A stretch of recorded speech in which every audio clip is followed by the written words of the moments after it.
¿Qué tal? Y bienvenidos a su canal, Reflexión y Pensamientos, M. Esta es la segunda parte de las pruebas sobre la existencia de Adán y Eva. Cuarta prueba. La prueba genética. Genéticamente hablando, la humanidad procede toda de una mujer y de un hombre, que nuestros antepasados les llamaron Adán y Eva, y se respaldan aspectos científicos que lo avalan. El genoma mitocondrial procede exclusivamente del óvulo materno, y cuando los genetistas estudiaron ese genoma mitocondrial, descubrieron que toda la humanidad, sin excepción, parte de un genoma común, es decir, la primera mujer, que en este caso se llamaba Eva. Y lo mismo se aplica para el Adán cromosómico, que es el que aporta el cromosoma Y. Todos compartimos un tronco común, ya sea mitocondrial y cromosomático. Así pues, toda la humanidad, podemos afirmar que somos hermanos en cuanto a la genética se refiere.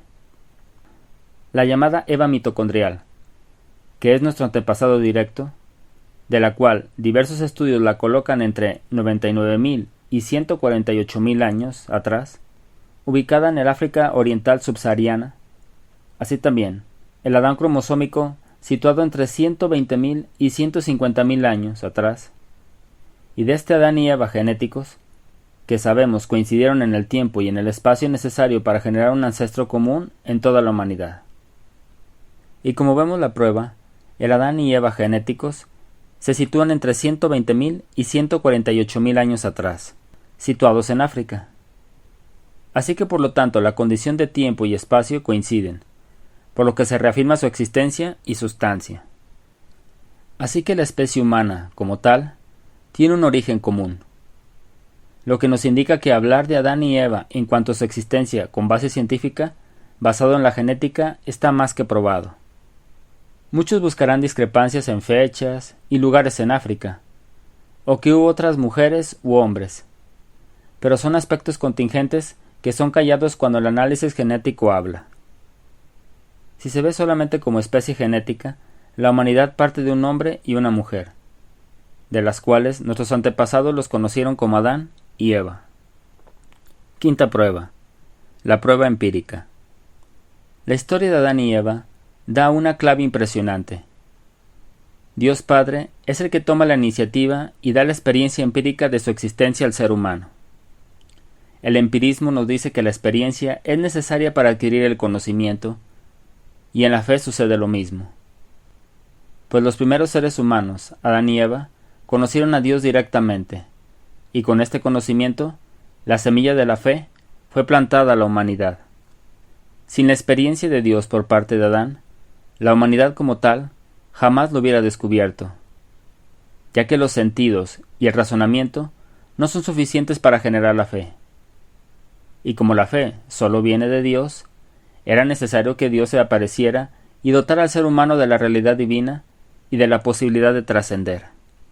La historia de Adán y Eva nos relata la experiencia necesaria por la cual la humanidad es capaz de amar y conocer a Dios.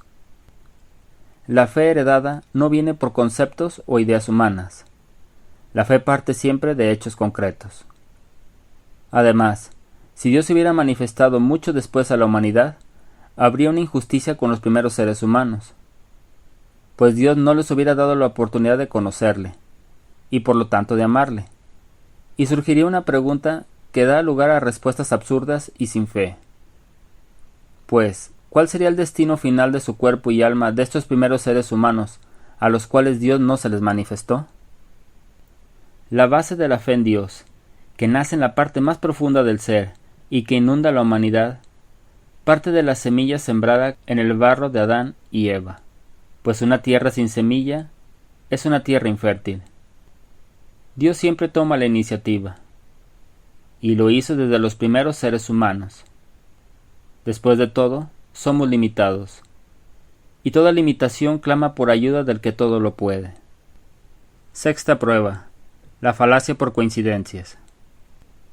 No porque dos escritos tengan coincidencias, significa que los dos relatos son falsos. Muchos argumentan que los relatos sumerios o mesopotámicos fueron los que crearon el relato de Adán y Eva. Pero lo cierto es que unas cuantas coincidencias, o como fueron escritas, no son suficientes para restarle autenticidad al Génesis. Veamos un ejemplo. En 1898, el escritor Morgan Robertson escribió una novela llamada Futilidad, o El naufragio del Titán, en donde se describe que un transatlántico llamado SS Titán, con medidas similares como peso, longitud y capacidad a la RMS Titanic, e inclusive el escritor describe que no tiene la capacidad suficiente de botes salvavidas como lo tenía el Titanic.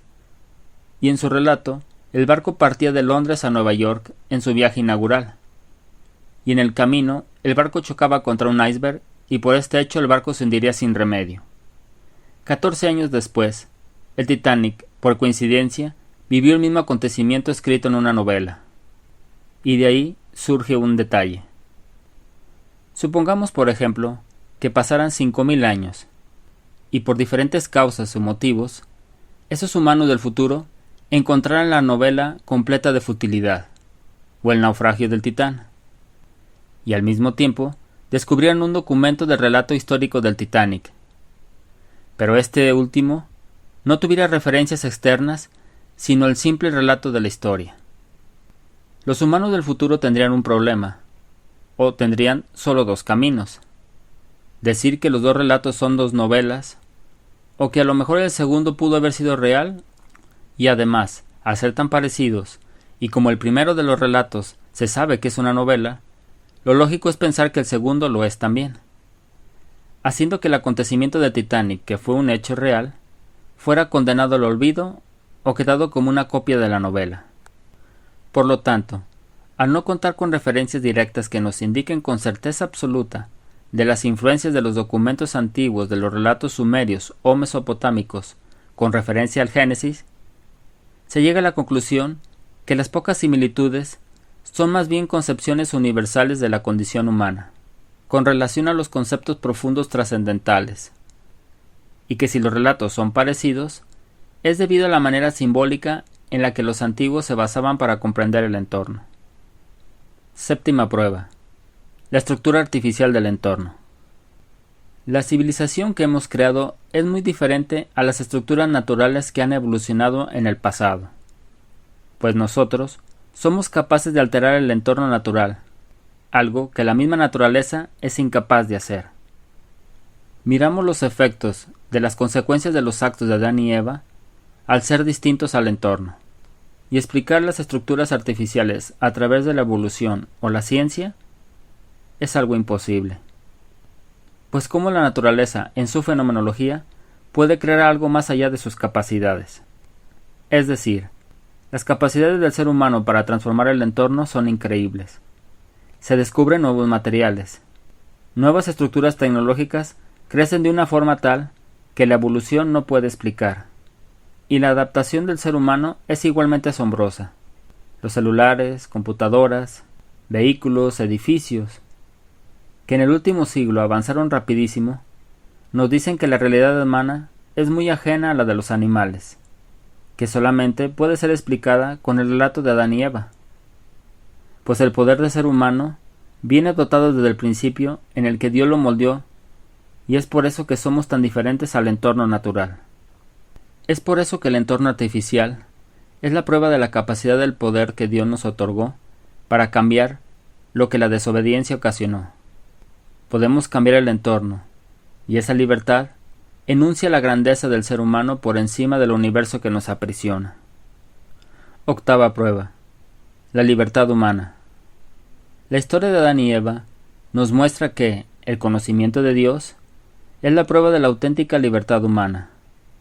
Si el ser humano no tuviera la posibilidad de trascender la existencia, es decir, si no hubiera un paraíso, la libertad humana sería una falacia. Dios nos da opciones para trascender la vida, cosa que los ateos deciden no tener. Sin la experiencia que tuvieron de Dios Adán y Eva, simplemente seríamos seres inferiores sin capacidad ni trascendencia. El ser humano tiene dos caminos, con Dios o sin Dios. Pero para que el ser humano exista, necesita que todas sus acciones trascendentales tengan siempre dos opciones. Pues bastaría que una simple acción que involucre la trascendencia del ser no tenga opciones, para que automáticamente nos convirtamos en esclavos. Y con esto, la historia de Adán y Eva adquiere relevancia, pues muestra que desde el principio el ser humano tuvo la oportunidad de trascender. Pero tristemente se escogió el camino largo, tedioso y difícil para alcanzar la felicidad. Hasta aquí la segunda parte de Adán y Eva. Gracias por brindarme de tu valioso tiempo. Si te gustó, te invito a suscribirte a mi canal, brindarme un me gusta y activar la campanita. Te invito a compartirlo, pues las reflexiones y pensamientos son como las aves, que necesitan migrar para así poder crecer y desarrollarse.